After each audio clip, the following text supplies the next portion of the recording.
Hey, good morning, everyone. Happy Friday. Hope you guys are having a great morning as we finish out the work week and head into the weekend. Kip here, happy reformer, with another morning meditation. This morning, I just want to give you an encouraging word. Some of you struggle with anxiety.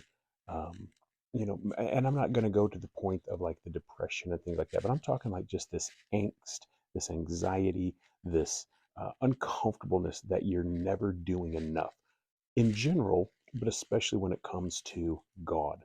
And there's always this, you have to please God. And if you've been in church life, maybe your home life, the way you grew up in a religious home, you've been told over and over and over the expectations that are on you and what's expected of a member of this family, or what's expected of this church, or what's expected of a Christian.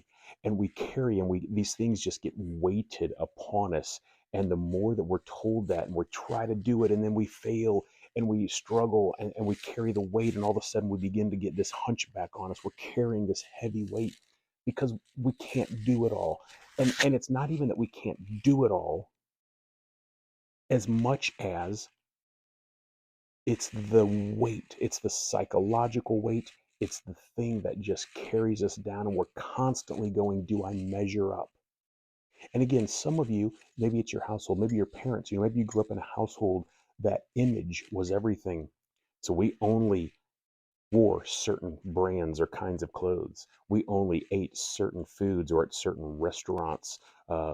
Image was everything. Maybe if you went to church, going to church is always an image thing, right? Yelling in the morning, everybody yelling and trying to gather up everybody. Everybody's going nuts. And then all of a sudden we go into church. Oh, good morning. Good morning. God bless you. And we see all this nonsense, but we have this image to protect. And through all those things, we are taught, both consciously and subconsciously, that there's an expectation on us from God. And then when we don't meet those expectations, God has somehow left the building. He's somehow walked away. He's turned away till we get our act together.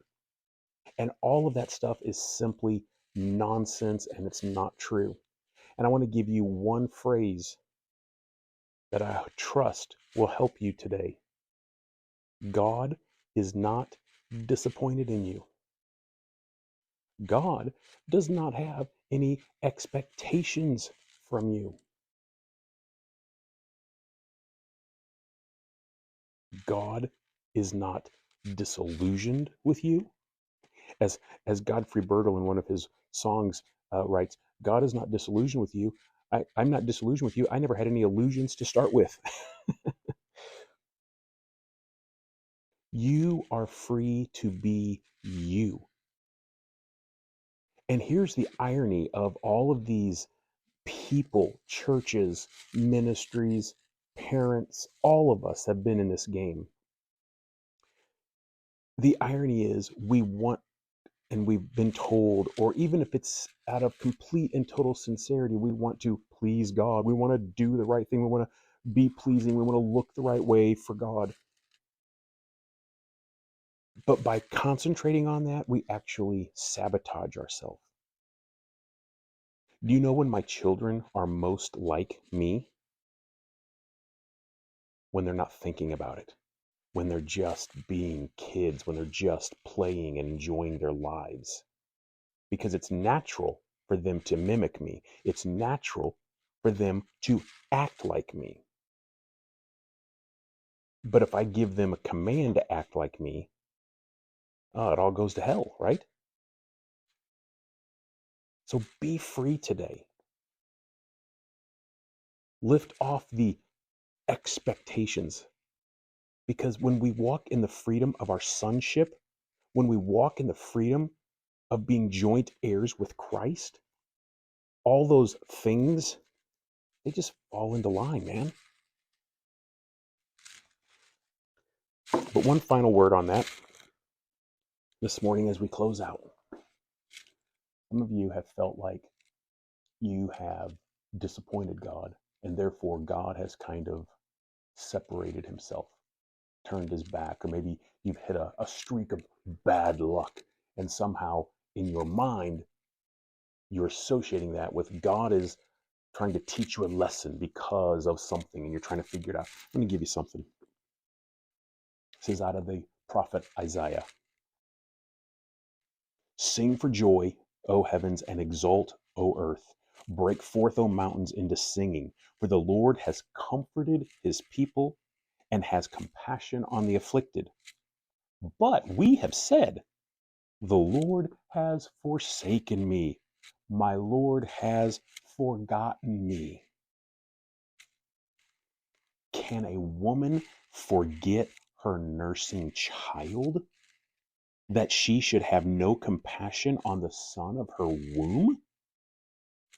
Even if it was possible that they would forget, yet I will never forget you. Behold, I have engraved you on the palm of my hands. Your walls are continually before me. God is not some schizophrenic being who only likes you when you're doing exactly what he says and what is expected of you. And then when you mess up, he turns around until you get your act together. That is not the Father, Son, and Spirit. That is not the Abba of Jesus. You are his. You have always been his. You will always be his. And you can rest in the comfort of knowing that and live out of the freedom of being completely loved with no strings, no engagements. God is for you. Always has been, always will be. He's not disappointed. He's not turning his back. He hasn't forgotten. We've turned our back. We've forgotten. We've, like I said yesterday, made an image of God in our image. Or made God in our image, however you want to put that. But it's all false idols. God is not disappointed in you. He's not disillusioned with you. He has not forgotten you. He does not have a list of expectations for you. He is Abba. He is good. And he wants you to know that, to rest in that, and to walk and live your life out of that reality and out of that freedom. That's my morning meditation. Hope you guys have a great weekend. Cheers.